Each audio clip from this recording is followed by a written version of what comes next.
Hi friends, welcome to my recipe corner. അപ്പോൾ ഇന്ന് വളരെ ഫേമസ് ആയ എല്ലാവരുടെയും പ്രിയപ്പെട്ട നല്ല ഹെൽത്തി ആയ ഒരു സ്വീറ്റ് റെസിപ്പിയാണ് ചെയ്യുന്നത്. അപ്പോൾ നമ്മുടെ പ്രിയപ്പെട്ട റവ കേസരി. അപ്പോൾ കുട്ടികൾക്കൊക്കെ വളരെ പ്രിയപ്പെട്ട ഹെൽത്തി ആയ ഒരു സ്വീറ്റ് ആണിത്. അപ്പോൾ നമുക്ക് എപ്പോഴെങ്കിലും ഒക്കെ സ്വീറ്റ് ആയിട്ടുള്ള എന്തെങ്കിലുമൊക്കെ കഴിക്കണമെന്ന് തോന്നുമ്പോൾ നമുക്ക് ധൈര്യമായിട്ട് വളരെ പെട്ടെന്ന് ചെയ്തെടുക്കാനും പറ്റും. അതുപോലെ തന്നെ വളരെ ടേസ്റ്റിയാണ്. അപ്പോൾ ഇതുവരെ നമ്മുടെ ചാനൽ സബ്സ്ക്രൈബ് ചെയ്യാത്തവരുണ്ടെങ്കിൽ പ്ലീസ് ഒന്നെങ്കിൽ സബ്സ്ക്രൈബ് കൂടി ചെയ്തേക്കണേ. അപ്പോൾ നമുക്ക് വീഡിയോയിലോട്ട് പോവാം.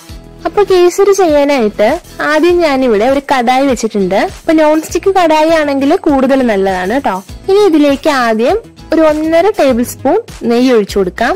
അപ്പോൾ നെയ്യ് ചെറുതായിട്ടൊന്ന് ചൂടാവുമ്പോൾ അതിലേക്ക് 1 കപ്പ് റവ ചേർത്ത് കൊടുക്കാം. ഇനി ഈ നെയ്യിൽ റവ നന്നായിട്ടൊന്ന് വറുത്തെടുക്കണം. അപ്പോൾ റവ ഒരുപാട് ഫ്രൈ ആയി പോകരുത് കേട്ടോ. ഫ്ലെയിം സിമ്മിലിട്ടിട്ട് വറുത്തെടുക്കാം. അപ്പൊ നെയ്യിൽ റവ കറക്റ്റ് ആയിട്ടൊന്ന് മൂത്ത് വരുമ്പോൾ നല്ലൊരു മണം വരും. അപ്പൊ കളറൊന്നും ഒരുപാട് ചേഞ്ച് ആകേണ്ട ആവശ്യമില്ല. അപ്പൊ ലൈറ്റ് ആയിട്ടൊന്ന് ചേഞ്ച് ആയാൽ മതി കേട്ടോ. അപ്പൊ ഇത് ഇത്രയും മതി. ഇനി ഈ റവ ഇതിൽ നിന്ന് നമുക്കൊന്ന് മാറ്റി വെക്കാം.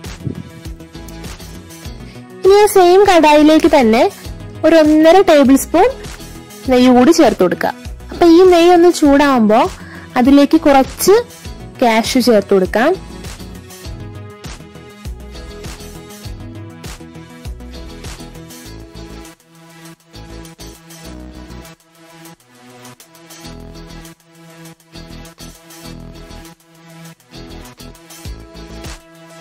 ഇനി അതിലേക്ക് കുറച്ച് റൈസൻസ് ചേർത്ത് കൊടുക്കാം.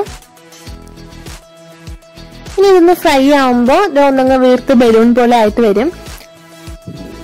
ഇനി ഇത് നമുക്ക് നെയ്യിൽ നിന്ന് മാറ്റി വയ്ക്കാം. ഇനി ഈ നെയ്യിലേക്ക് ഞാൻ ഒരു 1/2 കപ്പ് വെള്ളം ചേർക്കുന്നുണ്ട്. അതുപോലെ തന്നെ 2 കപ്പ് പാല്. അപ്പൊ നിങ്ങൾക്ക് വേണമെങ്കിൽ മുഴുവനും വെള്ളത്തിൽ തന്നെ ചെയ്യാം കേട്ടോ. അതായത് 1 കപ്പ് റവയ്ക്ക് 2.5 കപ്പ് വെള്ളം എന്ന അളവിലാണ് ഞാനിവിടെ 1/2 കപ്പ് വെള്ളവും 2 കപ്പ് പാലും എടുത്തിട്ടുണ്ട്. അപ്പൊ പാല് ചേർക്കുകയാണെങ്കിൽ നമ്മുടെ കേസരിക്ക് കൂടുതൽ ഒരു ടേസ്റ്റ് ഉണ്ടാവും. അതുപോലെ തന്നെ നല്ല സോഫ്റ്റും ആയിരിക്കും. ഇനി ഈ പാലൊന്ന് തിളക്കട്ടെ.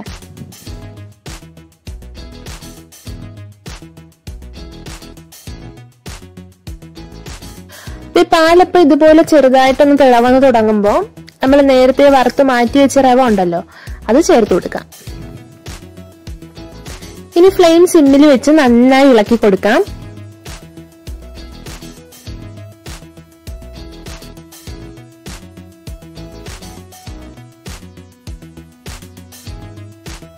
ഫ്ലെയിം സിമ്മിൽ ഇട്ടുകൊണ്ട് തന്നെ ഇതൊന്ന് മൂടി വെക്കാം. ഒരു 5 മിനിറ്റ് ഇങ്ങനെ ഇരിക്കട്ടെ. അപ്പൊ ഇങ്ങനെ വെക്കുമ്പോ റവ നന്നായിട്ട് വെന്ത് സോഫ്റ്റ് ആയിട്ട് കിട്ടും. അപ്പൊ ഇതേ റവ വെള്ളം മുഴുവൻ വലിച്ചെടുത്ത് നന്നായി വെന്ത് വന്നിട്ടുണ്ട്. ഇനി ഇത് നന്നായി ഇളക്കി ഒന്ന് ഉടച്ചെടുക്കണം. നല്ല സോഫ്റ്റ് ആണ് കേട്ടോ. അതുകൊണ്ട് തന്നെ വളരെ പെട്ടെന്ന് നമുക്ക് നന്നായിട്ട് മിക്സ് ചെയ്തെടുക്കാൻ പറ്റും. ഇതേപ്പോ ഇനി ഇതിലേക്ക് മധുരത്തിനായിട്ട് പഞ്ചസാര ചേർത്ത് കൊടുക്കണം. അപ്പൊ ഞാനിപ്പോ ഒരുപാട് മധുരത്തിലല്ല കേട്ടോ സാധാരണ കേസരി ചെയ്യുന്നത്, ഒരു മീഡിയം മധുരത്തിലാണ്. അപ്പൊ ഞാനിപ്പോ ഇതിലേക്ക് 1 കപ്പ് പഞ്ചസാര ചേർക്കുന്നുണ്ട്. അതായത് നമ്മൾ റവ എടുത്ത അതേ അളവിൽ തന്നെ പഞ്ചസാര. അപ്പൊ നിങ്ങൾക്ക് നല്ല മധുരം വേണമെന്നുണ്ടെങ്കിൽ ഒരു 1/2 കപ്പ് കൂടി ചേർത്ത് കൊടുക്കാമേ. ഇനി ഈ പഞ്ചസാര അലിഞ്ഞു വരുന്നതിനനുസരിച്ച് ഇത് കുറച്ച് ലൂസായിട്ട് വരും. ഈ സമയത്ത് ഞാൻ ഇതിലേക്ക് കുറച്ച് കേസരി കളർ ചേർക്കുന്നുണ്ട്. ഇത് തീർച്ചയായിട്ടും ഓപ്ഷണലാണ്, കളർ ഇല്ലാതെയും ചെയ്യാം. അപ്പൊ ഞാനിപ്പോ ഇവിടെ വീഡിയോ ചെയ്യാനായതുകൊണ്ട് കളർ ചേർക്കുന്നേ ഉള്ളൂ കേട്ടോ. ഇപ്പൊ ഫോട്ടോയ്ക്ക് ഒരു ഭംഗി കിട്ടാൻ വേണ്ടിയിട്ട്. ഇനി നന്നായിട്ടൊന്ന് മിക്സ് ചെയ്യണം, നന്നായിട്ട് ഇളക്കിയെടുക്കണം. ഈ ടൈമിൽ ഞാൻ 1 ടേബിൾ സ്പൂൺ നെയ്യ് കൂടി ചേർക്കുന്നുണ്ട്. ഇപ്പൊ സാധാരണ നമ്മൾ പുറത്തുനിന്നൊക്കെ കിട്ടുന്ന കേസരിക്ക് നല്ലൊരു ഷൈനിങ് ഉണ്ടാവില്ലേ, അപ്പൊ അതിന്റെ റീസൺ ഈ ഒരു നെയ്യാണ്. റെസ്റ്റോറന്റിലൊക്കെ സാധാരണയായിട്ട് കേസരി ചെയ്യുമ്പോൾ നെയ്യ് കൂടുതൽ ചേർക്കുന്നുണ്ട്. അപ്പൊ അതൊക്കെ നിങ്ങളുടെ ഇഷ്ടമാണ്. അപ്പൊ ഇത് ഇപ്പൊ കറക്റ്റ് കൺസിസ്റ്റൻസി ആയിട്ടുണ്ട്. ഒരുപാട് അങ്ങ് ഡ്രൈ ആക്കണ്ട കേട്ടോ.